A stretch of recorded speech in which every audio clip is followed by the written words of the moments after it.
पढ़ी लिखी सास की 5 अनपढ़ गवार बहू। ये क्या बात हुई? मेरे बेटों ने मुझसे पूछे बगैर ही शादी कर ली। मैंने कितने अरमान सजाए हुए थे उन 5 की ही शादी के, लेकिन सब कुछ मिट्टी में मिल गया। नीरजा अपने 5 बेटों के साथ रहती थी। उसके बेटे घर से बाहर काम करते थे।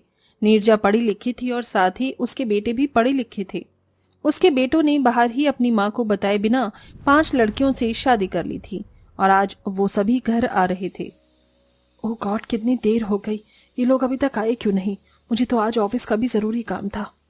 नीरजा अभी ऑफिस ही जा रही थी कि तभी उसके बेटों की गाड़ी दरवाजे के बाहर आकर रुकी। जैसे देखकर वो खुश हो गई। चलो, कम से कम ये लोग आ तो गए। मम्मी देखो, हम आपकी 5 बहुओं को ले आए। फाइनली तुम लोग आ ही गए। मैं कब से तुम्हारा इंतजार कर रही हूँ।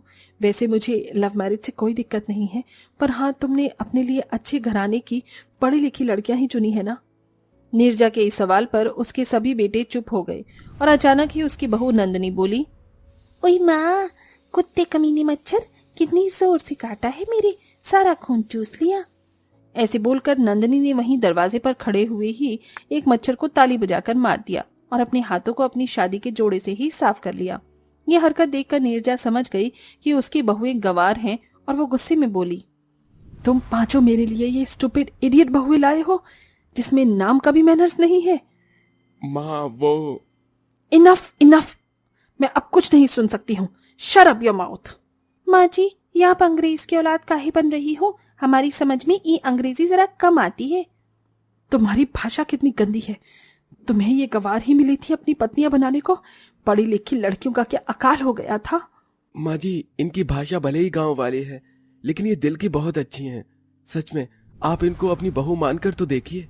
नीरजा को किसी तरह से उसके बेटों ने समझा दिया। वैसे नीरजा समझदार ही थी। वो जानती थी कि अब कोई बतंगड़ बनाने से फायदा भी नहीं है, इसलिए वो खुद भी समझ गई और उसने अपनी 5 गवार बहुओं का गृह प्रवेश करवाया। गृह प्रवेश के बाद अभी वो उनकी आरती ही कर रही थी कि तभी नीरजा की नजर किरण पर पड़ी, जो घूंघट में से अपनी नाक में उंगली कर रही थी। ये क्या हरकत है? हाँ, मैं तुमसे ही बोल रही हूँ। हाँ माँ जी, क्या हुआ? बदतमीज, ये कहाँ के मैनर्स हैं? नाक से उंगली निकाल। माँ जी, नाक में उंगली करने से कौन सी बदतमीजी है? और सभी नाक की गंदगी निकालने के लिए नाक में उंगली करते ही हैं। और क्यों, ज्यादा सफाईदार बन रही हैं आप? और इतने बुरे मुंह क्यों बना रही हैं? आप अपनी नाक में उंगली नहीं करती हो क्या? किरण, चुप हो जाओ। मेरी माँ से इस तरह जुबान मत चलाओ। जाओ, इन 5 को रूम्स में ले जाओ और हाँ, इन्हें मेरे घर में रहने के तौर तरीके भी सिखा देना। नीरजा ने गुस्से में अपनी गवार बहुओं की आरती तक नहीं की और वो कमरे में आकर आराम करने लगी। वहीं दूसरी तरफ बहुएं भी अपने अपने कमरों में चली गईं। और नंदिनी, तुमने नीचे माँ को देखा ना? मेरी माँ थोड़ी सी सख्त है, उन्हें बैड मैनर्स बर्दाश्त नहीं है। तो अब से तुम 5। अरे नंदिनी, क्या हुआ? तुम मेरी बात सुन भी रही हो? क्या देख रही हो? मैं इस दीवार को देख रही हूँ, इसके अंदर से कितनी अच्छी खुशबू आ रही है। वो अभी नया नया पेंट करवाया है ना, इसीलिए। अच्छा। अरे अब क्या तुम इसे ही देखती रहोगी? ये तुम क्या कर रही हो? रुको। नंदनी के पति ने जल्दी से उसे रोका क्योंकि नंदनी उस दीवार को चाट रही थी। ये तुम क्या कर रही थी? वो खुशबू इतनी अच्छी आ रही थी कि हमसे रुका ही नहीं गया। ओ गॉड। देखो नंदिनी, माना ये पेंट अच्छी खुशबू का है, लेकिन दीवार कोई चाटने की चीज नहीं है। इस पर बहुत जर्म्स हैं और मिट्टी लगी होती है, तो आगे से ऐसा मत करना। और हाँ, माँ के सामने तो खास तौर पे नहीं, समझी? ठीक है। ये क्या, यहाँ पर तो बड़ी पाबंदियां हैं। ये मत करो, वो मत करो, पता नहीं हम यहाँ कैसे रहेंगे। नंदनी ऐसे ही सोचने लगी। ऐसे ही रात गुजर गई। 5 बहुओं को एसी की ठंडक में अच्छी नींद आई, लेकिन वो बहुत सवेरे ही उठ गईं और सुबह से ही घर में शोर करने लगी। कोई कीर्तन कर रही थी तो कोई अपने लिए बर्तन पीट पीट कर नाश्ता बना रही थी, जिसकी वजह से नीरजा की भी नींद खुल गई और वो गुस्से में नीचे आई। अरे क्या सुबह के 5 बजे से शोर मचा रखा है? बंद करो अपना ये नाटक। माँ जी, यही तो जागने का समय है। आप बैठो, मैंने नाश्ता बना दिया है। मेरी तो भूख की वजह से आंतड़ियां भी निकलने को हैं। आओ साथ मिलकर पराठा और चटनी खाएंगे।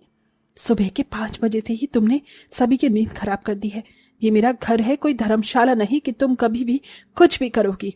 8 बजे मेरे बेटे ऑफिस को जाते हैं तो मैं 7 बजे उठ जाती हूँ, लेकिन आज तुमने 2 घंटे पहले से ही उधम किया हुआ है। जाओ पांचों अपने कमरों में चली जाओ, अंडरस्टूड? मतलब आपने अभी क्या बोला सासू माँ? अंदर भूत? मतलब क्या यहाँ भूत है? ओह गॉड, जिस घर में 5-5 गवार मंजू लिखा हो वहां भूत कैसे आ सकता है? अब जाओ। नीरजा ने डांट कर उन पांचों को ही भगा दिया। नीरजा ने अपने घर की हालत देखी। गवार बहू ने पूरा उसके किचन को गंदा कर दिया था, साथ ही उसके घर का भी उन्होंने इतने समय में कबाड़ बना दिया था। ओह गॉड, ये पांचों कौन सी बला हैं? इतने कम टाइम में ही इन्होंने तो मेरा दिमाग खराब कर दिया है। न जाने आगे क्या होगा। नीरजा सोच सोच कर परेशान थी। ऐसे ही अपनी बहुओं के साथ उसका एक हफ्ता बीता। गवार बहुएं कामों को बिगाड़ने पर ही थीं। कभी कोई घर आ जाता तब भी वो कोई ना कोई गवार हरकत करके नीरजा को शर्मिंदा ही कर देती। ऐसे ही सिलसिला जारी था और एक दिन नीरजा के ऑफिस की एक जरूरी मीटिंग उसके घर में ही होने लगी। वैसे तो उसने अपनी बहुओं को समझा दिया था, लेकिन हाँ तो नीरजा मैम, आपको प्रॉपर्टी के लिए यहाँ सिग्नेचर करने हैं। ओके। अरे नहीं, ये आदमी हमारी सासू माँ को उल्लू बनाकर प्रॉपर्टी के कागज हड़प लेगा, जैसा सास बहू के नाटक में होता था। सही कहा, हमको माँ जी को रोकना होगा। पांचों गवार बहुएं कुछ और ही समझ बैठी और उन्होंने जल्दी से भागकर नीरजा के हाथों से वो पेपर्स छीन लिए और उन्हें फाड़ डाला। What the hell, Mrs. What is the behavior? I am sorry, ये तुम पांचों ने क्या किया? माँ जी, ये आदमी प्रॉपर्टी हड़पना चाहता है। देख टकले, हमने तेरी चाल को नाकाम कर दिया। शट अप मिस्टर मनोज, आप अभी जाइए, मैं पेपर्स को दोबारा बनवा दूंगी। नीरजा ने किसी तरह बात को संभाला और अपने क्लाइंट को वहां से भेज दिया। बाद में उसने अपनी बहुओं पर खूब झाड़ लगाई। तुमसे किसने कहा था अपना गवार दिमाग चलाने को? तुम कभी कुछ अच्छा तो कर नहीं सकती हो, कम से कम काम को बिगाड़ो भी मत। अब बहुत हुआ, बस तुमने मेरा जीना दुश्वार सा कर दिया है। मैं तुम्हारी जैसी गवार बहुओं के साथ अब नहीं रह सकती हूँ। जाओ, चली जाओ अपने मायके ही वापस। माँ जी, ऐसा मत कहिए, हमारे बाबू माई हमें देखकर सदमे में आ जाएंगे। हम तो बस आपकी मदद ही कर रहे थे। हमें लगा कि जैसे नाटक में होता है ना। नाटक और असल जिंदगी में फर्क है। माँ जी, बस एक बार हमें माफ कर दो ना।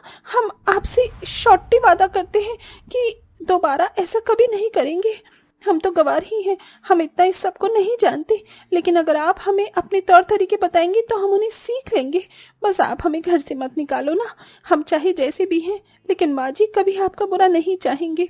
हम भी आपकी तरह ही बनेंगे। बस हमें एक मौका दे दो। अपनी बहुओं को ऐसे माफी मांगता देखकर नीरजा का मन पिघल गया। ठीक है, मैं तुम्हें एक मौका दे रही हूँ। मैं तुम्हें अपने तौर तरीके बताऊंगी। वादा करो तुम सीखोगी और कभी मेरे कामों में टांग नहीं अड़ाओगी। हम वादा करते हैं। ठीक है। अपनी बहुओं की मासूमियत पर नीरजा को हंसी आ गई। फिर क्या था, नीरजा ने अब अपनी बहुओं को अपने अच्छे से तौर तरीके और भाषा वगैरह बताई। अब उसकी बहुएं गवार से थोड़े पढ़े लिखे मॉडर्न लोगों की तरह बनने की कोशिश करती थीं, जिसे देखकर नीरजा भी खुश थी और अब सब कुछ ठीक हो चुका था।